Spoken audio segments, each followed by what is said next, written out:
کائنات آپ سب کی اس جد و جہد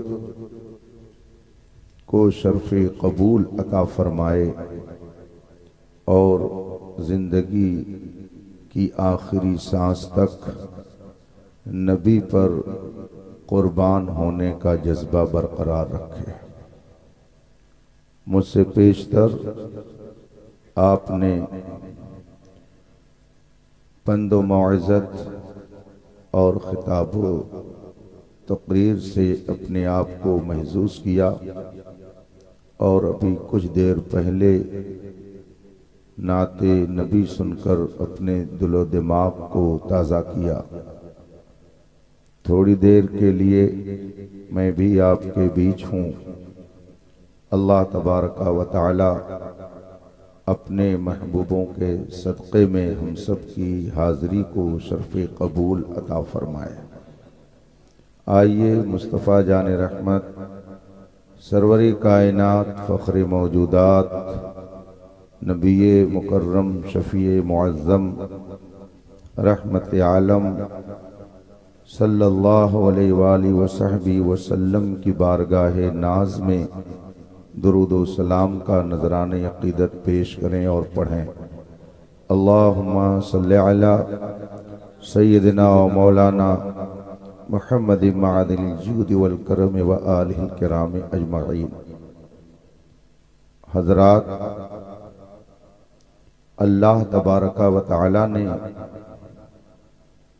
انسانوں کو دو طرح کی اسپیشل طاقت بخشی ہے۔ ایک سوچنے سمجھنے کی طاقت ہے اور ایک کرنے کی طاقت ہے۔ مثلا آپ کھانا کھاتے وقت اپنے ہاتھ کو حرکت میں لاتے ہیں، منہ کو حرکت میں لاتے ہیں، یہ کرنا ہے، لیکن اس کام سے پہلے آپ کے ذہن میں یہ بات آتی ہے کہ مجھے کھانا کھانا ہے، تو کھانا کھانے کا تصور اور خیال آپ کو آیا، یہ کسی اور طاقت نے کام کیا، اور پھر آپ جب کھانے لگے تو یہ کام کسی اور طاقت نے کیا ہے۔ دل اور دماغ اللہ نے دیا ہے سوچنے اور سمجھنے کے لیے، اور ہاتھ پیر آنکھ ناک منہ کان دیا ہے اللہ نے کام کرنے کے لیے۔